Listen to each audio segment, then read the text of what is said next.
नमस्ते दोस्तों, triangle classes में आपका फिर से स्वागत है।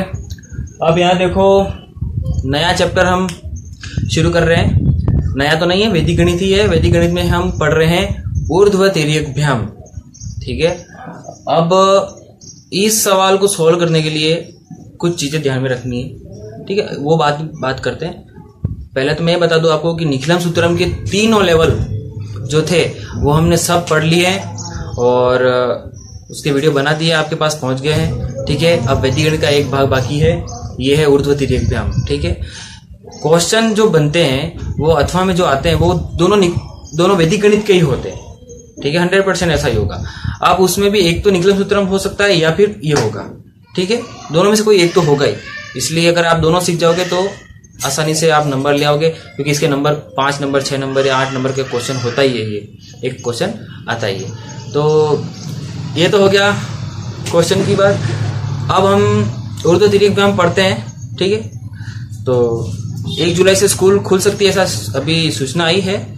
लेकिन शायद उन्होंने बोला है कि अगर लॉकडाउन बढ़ाना पड़ा तो फिर वो सूचना भी बढ़ानी पड़ेगी आगे।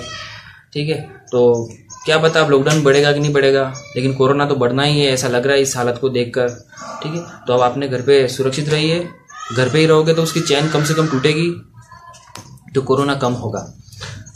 तो चलो, लेकिन जो भी बढ़े अपनी क्लास बंद नहीं होगी, अपनी क्लास रेगुलरली चलेगी। शुरू करते हैं ऊर्ध्व तिर्यकभ्याम। पहले तो ये देखो, आप सबको ये पढ़ने ही नहीं आएगा। ठीक है, तो इसको पहले तो मैं 3 भागों में बांट देता हूं। जैसे कि ऊर्ध्व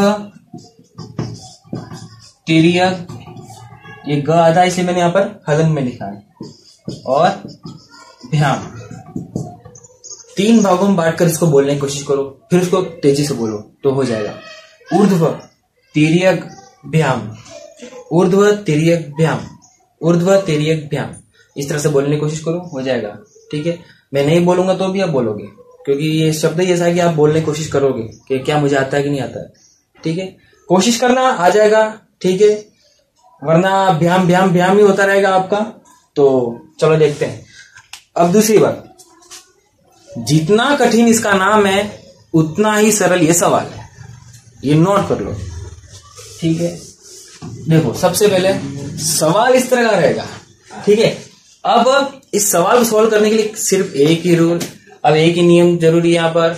अब वो क्या है कि समूह बनाना पड़ेगा हमको। यहाँ पर कुछ समूह बनाने पड़ेंगे। तो समूह बनाने के लिए एक सूत्र है 2n-1। ठीक है, अब ये 2n-1 के ऊपर मैं लिख रहा हूं कि क्या है, ये क्या बना रहे हैं हम, समूह बना रहे। समूह बनाने में आप देखो 2n-1 में जो n है, ये n क्या है, तो ये n है, n बराबर अधिकतम अंकों की संख्या। ठीक है, अधिकतम अंकों की संख्या, ये n का मतलब। ठीक है, अब ये कहां पर है अधिकतम अंकों की संख्या, तो ये देखो सवाल जो दिया हुआ है उसमें सबसे पहली चीज क्या दी है, 121।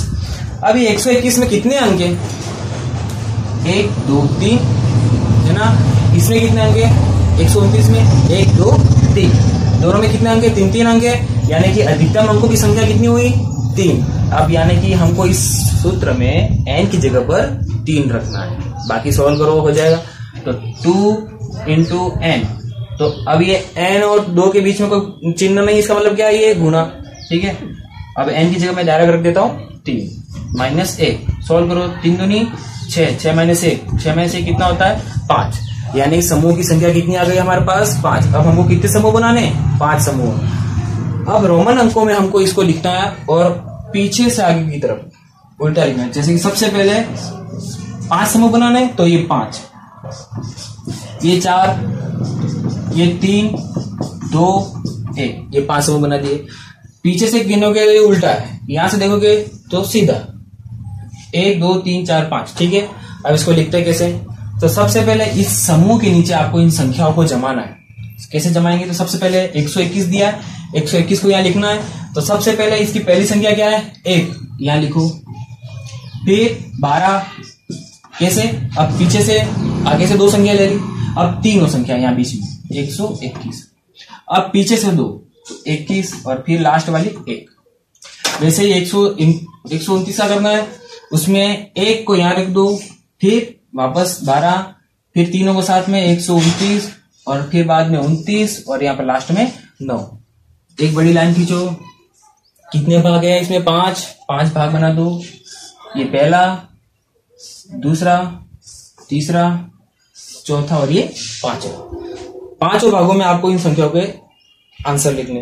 तो सबसे पहले क्या करना है, इन संख्याओं को करना क्या है, तो ऊपर नीचे इनका गुणा करना है।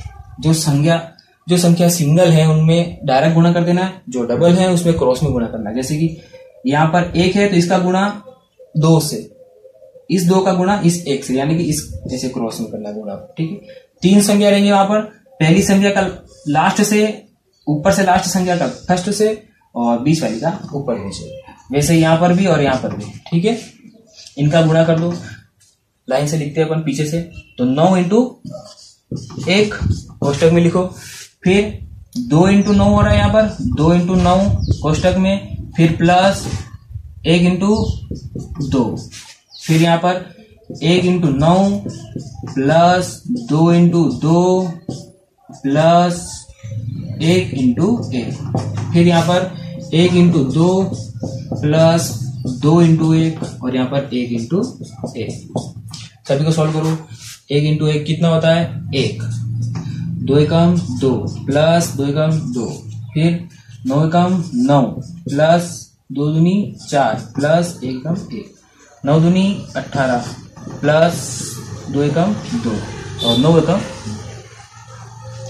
ठीक है, अब यहाँ पर तो 9 आ गया, यहाँ पर 18 2 20 आ गया, यहाँ पर 9 और 1 10 होता 14, यहाँ पर 2 2 4 और यहाँ पर 1। सभी के आंसर आ गए। अब इन सब संख्याओं को जोड़ना है। अब जोड़ेंगे कैसे? जैसे निकलन सूत्र में मैंने बताया था आपको, पीछे से सारी संख्याओं को जोड़ना। ठीक है, इकाई के अंकों को रखना है सबसे पहले। यहाँ पर क्या है? 9 को रख दिया, फिर पीछे 20 है। अब 20 में पीछे वाली संख्या कौन सी है?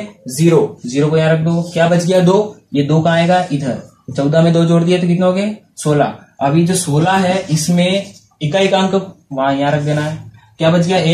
1 को कहाँ ले आना है? इधर। 4 में 1 जोड़ दिया, कितना हो गया? 5। अब इस 1 का 1। ठीक है, ये हो गया ऊर्ध्वाधर व्यायाम। इस तरह से करना है, उतार लेना। ठीक है, हो सके यहाँ पे साइड में एक सवाल रख रहा हूं, आप करके देख लेना। सवाल जैसे 212 इंटू 219। ठीक है, ये सवाल आप करके देखिए। ठीक है, और अगर आपको तरीका पसंद आया तो आप वीडियो को शेयर कीजिए, सब्सक्राइब कीजिए। ठीक है, बाय, धन्यवाद, बाय।